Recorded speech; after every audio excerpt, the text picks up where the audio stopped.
Across the globe, the private sector has an important role to play in the achievement of the SDGs. With slow global growth and the end of the commodity super cycle, many governments do not have resources required to fully pursue their development goals. And this is where the resources of the private sector become very critical. Through partnerships, the private and public sector can discover areas of alignment, especially in critical areas such as infrastructure, power, agriculture, to mention but a few, where private capital will go a long way in solving intractable problems.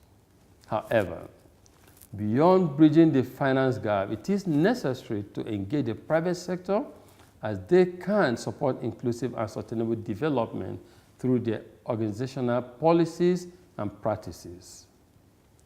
Businesses can drive inclusivity by developing products that are affordable and accessible by the rural poor and deliver broad social benefits to the communities where they operate. Similarly, by incorporating environmental, social, and governance principles into their practices, businesses can ensure that they are firmly positioned for the long term, thus fostering sustainability. Indeed, inclusiveness and sustainability are strongly embedded in my economic philosophy of Afro-capitalism. That is the idea that the private sector can and must play a leading role in the development of Africa by creating financial prosperity and social wealth. It is a call to business to quit playing business as usual and embrace higher ideals, which can ensure that global wealth and prosperity is more broadly shared and not exclusive to a minor elite. My advocacy for private sector-led growth does not stem from theory, but from over 30 years of experience in Africa's private sector. Through my businesses and investment, I have been able to see firsthand the transformative power of private capital in the lives of individuals and communities. United Bank for Africa, UBA, for instance, with its presence in 19 African countries, has created over 25,000 direct jobs, providing access to finance and serving over 14 million customers across 1,000 branches and cash centers. We are indeed deepening financial inclusion and building the capacity of the private capital market to foster local and international financial transactions that will benefit the continent and create jobs. These experiences inspired the launch of the Tony Elumelu Foundation Entrepreneurship Program, a $100 million initiative to identify, fund, train, and mentor 10,000 African entrepreneurs over a 10-year period. Within only a 3-year period, we have recorded huge successes. A survey conducted last year revealed that over 50% of our startups have at least doubled their revenue and the number of people they employ. Their success stories inspire me to engage and advocate for better policies that will improve the enabling environment for business across the continent.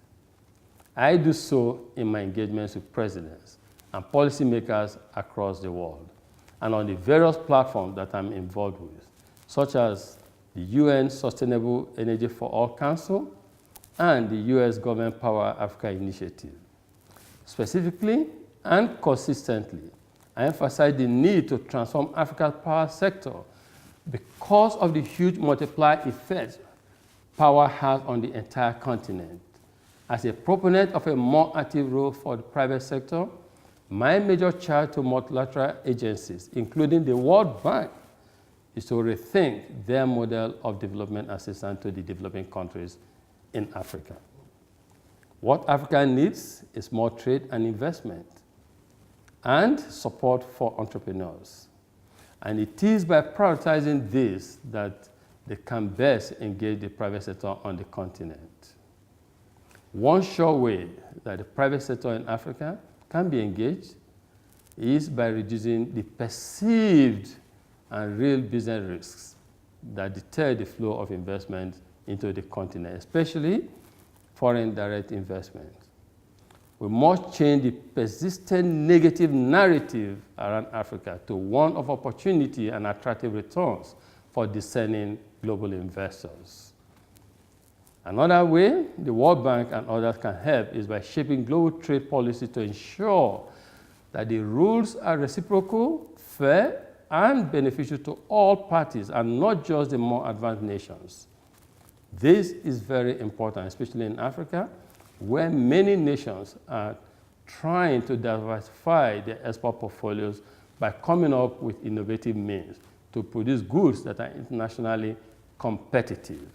However, if the rules of trade remain unfair, it is hard to see how Africa can build strong, diversified, and resilient economies. Multilaterals are also well positioned to assist developing countries in their drive to promote more private sector-led growth by supporting more homegrown entrepreneurs and their business ideas. The Tony Elumelu Foundation offers a verified, tried, and tested model to support the transformation of Africa. Africa was left behind, ladies and gentlemen, in the 19th century Industrial Revolution.